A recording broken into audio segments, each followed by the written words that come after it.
Alors, la résistance non violente, elle a été conceptualisée par Reimer. Elle vient d'une doctrine politique, s'est inspirée du travail de Gandhi. L'idée, c'est non pas de lutter contre l'enfant à comportement violent, mais de lutter contre la violence. Donc, l'ennemi, c'est pas l'oppresseur ou l'enfant violent, mais la violence. Alors, je vais vous en donner les grandes lignes de la résistance non violente. Et puis, quand il y aura des questions tout à l'heure, je répondrai, mais je vais vous balayer rapidement les points essentiels de la prise en charge. Donc, l'idée, c'est de modifier son comportement de parent, peu importe la réaction de l'enfant. Et c'est ça qui est important, parce que c'est plus la même dynamique que l'ancienne autorité. L'idée, c'est on prépare à l'avance les parents aux actions éducatives qu'ils devront mener à la maison, qu'il c'est nécessaire de mettre en place à la maison. Les parents s'engagent à rester fermes, c'est-à-dire ils résistent, et les parents s'engagent également à n'avoir jamais recours à la violence sous aucune forme, alors évidemment physique, mais également verbale ou psychologique. Donc il y a deux parties dans résistance non violente. Il y a résister, rester ferme, cadrer l'enfant, et toujours de façon non violente, donc respectueuse de l'enfant.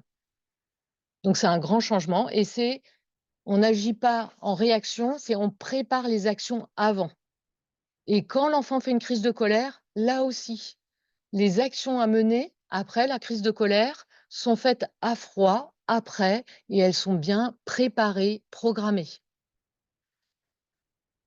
Donc, la résistance violente, c'est pas basé sur l'échange et la parole, c'est vraiment poser des actes éducatifs concrets, fermes. Quand les parents s'engagent dans la résistance non violente, heu, eh bien, ils gagnent le soutien de leurs proches, on va en parler parce que c'est un point important. Parce qu'on se rallie toujours, aux côtés des personnes qui refusent la violence, qui refusent que la violence continue et qui refusent d'user eux-mêmes la violence. On se range toujours du côté, des pacifistes et des non-violents, d'accord? Et au contraire, l'enfant qui a mis en place des comportements violents, il perd le soutien de l'entourage. Alors, on va voir comment ça se passe. Mais du coup, l'enfant va voir que le parent n'est plus tout seul. On va voir comment il va le montrer. Donc, c'est important de sortir de l'isolement, de s'entourer, d'être préparé, de s'entraîner, de s'encourager. Et les membres du réseau de soutien sont là pour ça aussi. Et l'enfant, petit à petit, va perdre confiance parce que le parent change de comportement. Il n'y aura pas d'effet immédiat, et ça aussi c'est important, c'est persévérer, persévérer. Ça fait des années que ces comportements tyranniques, sont en route. On va pas mettre quelques jours ou quelques semaines pour en sortir de ce cercle vicieux infernal. Donc il faut persévérer des mois, c'est vraiment, je dirais, «des soins intensifs» entre guillemets, sur le niveau, des stratégies à mettre en place. Donc il faut sortir de l'isolement, c'est la première chose, parce que quand on est isolé, on a peur, on s'épuise, on se décourage, on renonce. D'accord? Donc ça veut dire oser dire ce qui nous fait honte, c'est-à-dire oser dire qu'à la maison, on a un enfant qui a des comportements violents et qu'il a pris le pouvoir, et que, on est empêché, dans ses décisions de parents. Alors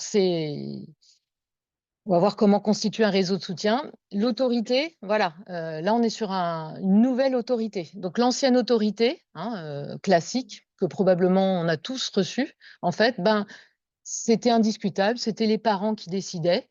Beaucoup, c'était la peur de la punition, de la sanction, qui faisait que les enfants respectaient les règlements. Et dans l'ancienne autorité, ce que cherchaient les parents, c'est que l'enfant se soumette immédiatement à la demande de l'adulte. Voilà.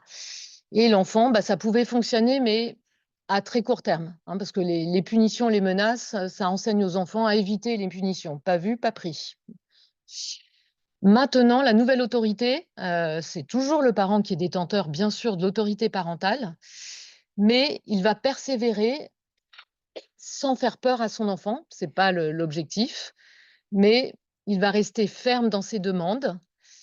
Il va s'entourer et il va toujours agir à froid. Quand l'enfant a enfreint le cadre posé par le parent, quand l'enfant aura eu des comportements de violence vis-à-vis des personnes, etc., les parents n'interviennent pas. Donc l'idée, c'est de ne pas aller dans l'escalade symétrique à ce moment-là, c'est de se retirer et de revenir à froid quand l'enfant est redescendu de ses émotions, les parents aussi.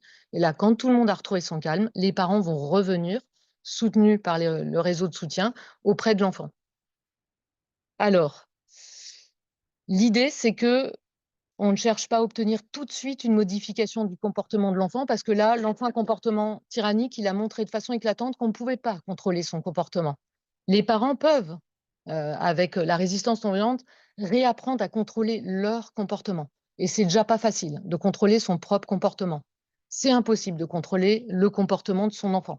D'accord? Donc l'idée, c'est d'être réaliste, de dire: «Bah, je peux contrôler mon comportement et je vais apprendre avec les stratégies de la résistance non violente à contrôler mon comportement». Et je sais que ça va prendre du temps, voilà, donc il faut battre le fer quand il est froid, il faut persévérer, hein, il ne faut pas vaincre mais persister.